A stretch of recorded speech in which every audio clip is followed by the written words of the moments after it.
స్థితి కొంతమందికి జ్ఞాపకం లేదండి. నా ప్రియమైన దేవుని బిడ్డలారా, ఈ మాట నేను మీకు హృదయంలో పదిలపరచబడాలని నేను ఈ మాట మీతో చెప్తున్నాను. ఎంత స్థితికి మనం ఎదిగినా ఆ స్థితిలో నుంచి మన పూర్వపు దినాల్ని, మన యొక్క ఆ తొలిటి దినములను, పూర్వకాల సంవత్సరములను మనం చూడగలగాలండి. మీరు గోరంట్లలో పాత మందిరం ఉందా? ఇప్పటికీ ఉంది. ఆ మందిరం స్టేజ్ వెనుక ఒక రూమ్ ఉంటుంది, యేసన్న గారి రూమ్.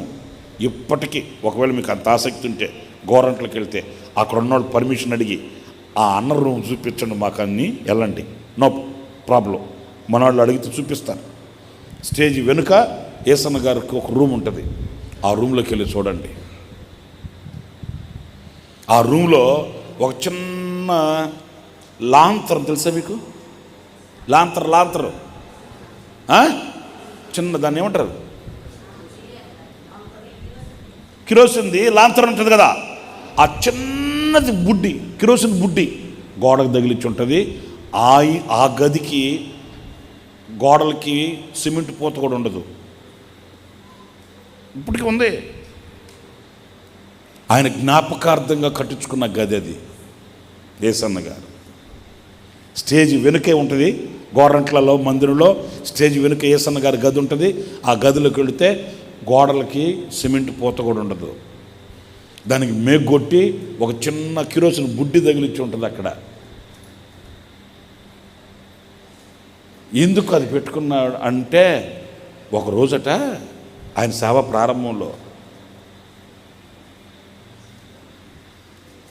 సీసా ఉందా, సీసకాయ, ఆ సీసాకాయ మూతకి బెజ్జం కొట్టి ఒత్తి పెట్టుకొని ఆ సీసాలో కిరోసిన్ పోసుకొని కిరోసిన్ బుడ్డి వెలిగించుకునేవాడట సేవ ప్రారంభంలో. ఆయన ఒక్కడే కదా, చిన్న తాటేకులు, ఇది ఈతాకుల పాక చుట్టూ ఏదో అది కట్టుకొని దాంట్లో ఉంటున్నాడు ఒక్కడే ఒంటరిగా. తలుచుకుంటే ఇప్పటికీ కూడా అండి మనసు అదో లాగా అయిపోద్దండి. ఇప్పుడు ఎంతమంది ఉండి ఇంట్లో ఉండి చేస్తున్నాం సేవ, ఓకే మంచిదే కాదనట్లే. కానీ ఆ రోజున ఆ ఒంటరితనంలో దేవునితో గడిపిన దినాలు ఎంత వాల్యుబుల్ అనేది మీరు ఆలోచించండి. ఒక్కడే ఆ ఈతాకుల పందిరిలో చుట్టూ ఆ ఆకులు కట్టుకొని ఒక్కడే. అది కూడా ఆ సీసాలో కిరోసిన్ అయిపోద్దని అన్నం తిని పడుకునేంత వరకే ఉంచుకునేవాడట. ఆ తర్వాత ఆపేసేవాడట. ఎందుకంటే రేపటి రోజుకి మరలా కిరోసిన్ కావాలి కదా, కిరోసిన్ కొనుక్కోవాలంటే ఒక ₹10 పెట్టాలి, ఎక్కడుంది అని. సరే ఒకరోజు ఏం జరిగింది, ఎక్కడికి వెళ్దామని బయటికి వెళ్దామని ఆ బస్ స్టాండ్కి వెళ్దామని బయటకు వస్తే ఆ పక్కన ఒక చెత్త దిబ్బ ఉంది, చెత్త దిబ్బ. ఆ దిబ్బలో అంట ఎవరో ఒక లాంతర్, అదే మన ఏమంటారు దాన్ని, కిరోసిన్ బుడ్డి చిన్నది బుడ్డది ఆ దిబ్బలో పడేస్తున్నారంట. పాప మా ఆయన చూడండి, అది చూడగానే ప్రాణం లేచి వచ్చిందంటండి. సీసాయి కాయలో ఒత్తి పెట్టుకొని వెలిగించుకుంటున్నాను, ఎవడు పడేసారు దాన్ని అని ఆ దిబ్బలోకి వెళ్ళి ఆ దిబ్బలో పడిపోయిన ఆ చిన్న కిరోసిన్ బుడ్డి తీసుకొచ్చుకొని దాన్ని శుభ్రంగా కడిగి తుడుచుకొని, దానికి మళ్ళీ గ్లాసు గిమ్మిలు ఏం లేదండి, వట్టిది ఇంత చిన్న బుడ్డది, దాన్ని శుభ్రంగా కడుక్కొని దీనికుండే వచ్చి దానికి వేసుకొని వెలిగించుకుంటే సాయంకాలం ఆ పక్కింటి ఆమె వచ్చానిందంట. ఏమండో ఏంటి మా ఇంట్లో ఉండే దీపం మీ ఇంట్లోకి వచ్చిందంటే అది మాదదే అనిందంట. అమ్మ లేదమ్మా దెబ్బలో పడింది, నేను తీసుకొచ్చాను, మీద నాకు తెలియదమ్మంటే, అంటే దెబ్బలో పడి ఉంటే మీరు తీసుకొచ్చేసుకుంటారా? ఏదో పిల్లలు పడేసి ఉంటారనుకో, మాదదే అట్లంటే యేసన్న గారు అమ్మమ్మ అరవద్దమ్మా మీదైతే తీసుకెళ్ళిపోండి అని దాంట్లో పోసిన కిరోసిన్తో కూడా అట్లాగే ఆ దీపాన్ని అట్లాగే ఆమెకి ఇచ్చేసాడంటండి.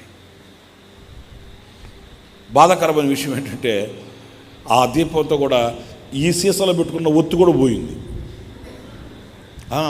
మీకు నవ్వు వచ్చిందేమో కానీ ఆ రాత్రి ఆయన చీకట్లోనే ఉన్నాడంటండి. ఏది పావల ₹1 దాని విలువ. ఆ రోజు ఆ రూము అన్నకి ఆయన కట్టించుకున్నాడు. మేరక్క గారు అయితే అస్సలు ఒప్పుకోలేదు. అన్న సరేనన్నా వద్దులేన్నా, చూసేవాళ్ళకి బాగోదులేన్నా, ప్లాస్టింగ్ చేయిద్దాం, సిమెంట్ పోత పోయిస్తాం, సున్నం కొడుతుంటే యేసన్న గారు అన్నారు, అమ్మా నాకు అడ్డు తగలద్దు నువ్వు దయచేసి. నా జ్ఞాపకాలు నిలుచుండాలి. నాకు ఎప్పుడు నేను మెలకు వచ్చి చూసిన నా పూర్వస్థితిని మర్చిపోకూడదమ్మా.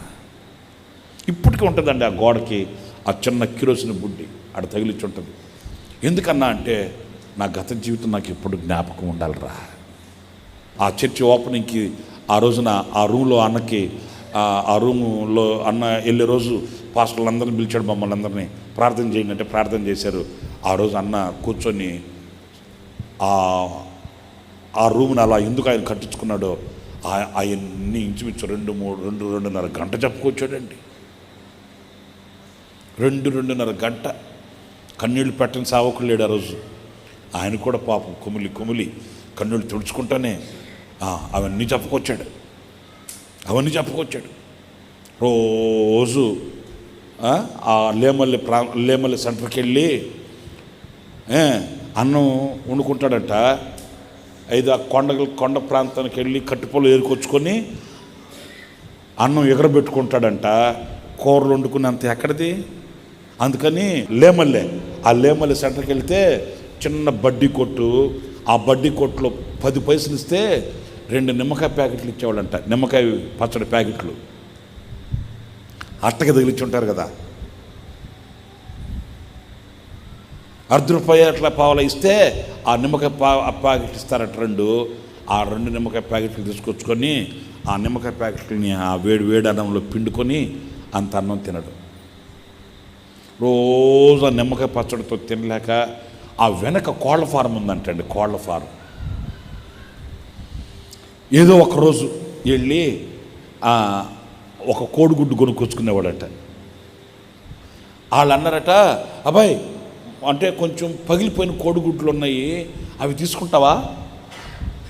2 ఇస్తాం, ఈ రేటుకే 2 ఇస్తాం, తీసుకుంటావా? పగిలిపోయినవి ఉన్నాయి అంటే, అమ్మ తీసుకుంటానమ్మా అంటే ఏదో పావులు ₹1 ఇస్తే 2 కోడిగుడ్లు ఇచ్చేవాళ్ళు అంటండి. పగిలిపోయినాయి.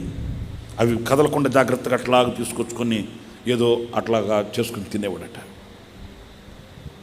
ఒకరోజు అట్లాగే అది తెచ్చుకుందామని వెళ్తే వాళ్ళ ఆయన అన్నాడట, అవా ఏంటి నువ్వు వచ్చినప్పటి నుంచి ఆ పగిలిపోయిన కోడిగుడ్లన్నీ తీసుకెళ్ళిపోతున్నావు అని ఒక బాధాకరమైన మాట అన్నాడంటండి. నువ్వు వచ్చినప్పటి నుంచి మా ఇంట్లో కుక్కలకి లేకుండా పోయింది అది అన్నాడంటండి. ఇక అంతే గుండె పగిలిందంట. అంటే వాళ్ళ ఇంట్లో కుక్కలు తినేవి నేను తింటున్నానా? నేను వచ్చినప్పటి నుంచి వాళ్ళ కుక్కలకి అవి లేకుండా పోయాయా? తలంచుకొని మౌనంగా వచ్చేసాడట. ఇక మరలా అటువైపు వెళ్ళలేదంటండి. నేను ఎందుకు చెప్తున్నాను మీతో? ఈరోజు కొంతమందికి అవి గుర్తుండట్లేదండి.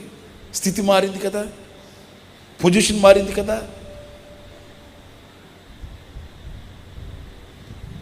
ఎంత ఎత్తుకి మనం ఎదిగినా అక్కడి నుంచి మన తొలిటి దినాలను మనం చూడగలగాలి. నేను నిండు మనసుతో నేను కూడా చెప్తున్నాను. నేను ప్రతి దినం నా దేవునికి నేను స్తుతి చెప్పుకుంటానండి. ప్రతి దినం జ్ఞాపకం చేసుకొని రోజు ఇంచుమించుగా ఉండదండి. ఏదో ఒక రూపాన నా గతాన్ని నేను జ్ఞాపకం చేసుకుంటాను. ఈ స్థితిలో నేను దేవుని మాటలు అంటే, ఈ స్థితిలో అంటే ఏదో ఆధిక్యతను కాదని చెప్పేది, దేవుని మాటలు అల్పుడనైనా అభాగ్యుడనైనా నేను ఈ మాటలు చెప్పే ఈ ఉన్నత ఈ యొక్క యాజకత్వం యొక్క ధర్మాన్ని ప్రభు నాకు ఇచ్చాడంటే నేను ఎప్పుడు ఆ స్థితి నుంచి ఆ తొలిటి దినములు పూర్వకాల సంవత్సరములను చూడకుండా మానలేదండి. ఈరోజు చాలామందికి అలా లేదు. దేవుడు కొంచెం హెచ్చిస్తే ఆశీర్వదిస్తే ఇక పై చూపే కానీ కింద చూపు అమ్మో కనబడదండి. ఇంకా ఆకాశ నక్షత్రాలే కానీ కనబడేది, కింద ఉండే గొయ్యి కూడా కనబడదు. కొంతమందికి కనబడదండి. చాలని బట్ట వేసుకొని తిరుగుతూ ఊళ్ళో చాలిన బట్ట, చిరిగిపోయిన నిక్కరో, చిరిగిపోయిన సొక్క అతుకులు వేసుకొని కుట్టుకొని ఏదో అన్నట్టుగా తిరిగిన రోజులు ఈరోజు మనకు గుర్తులేవు. చొక్కా చిరిగిపోతే దానికి సూది దారం వేసుకొని కుట్టుకొని అది కనపడకుండా అతుకులేసుకొని దాగి దాగి దాగి దాగి తిరిగిన రోజులు ఈరోజు మనకు గుర్తులేవు.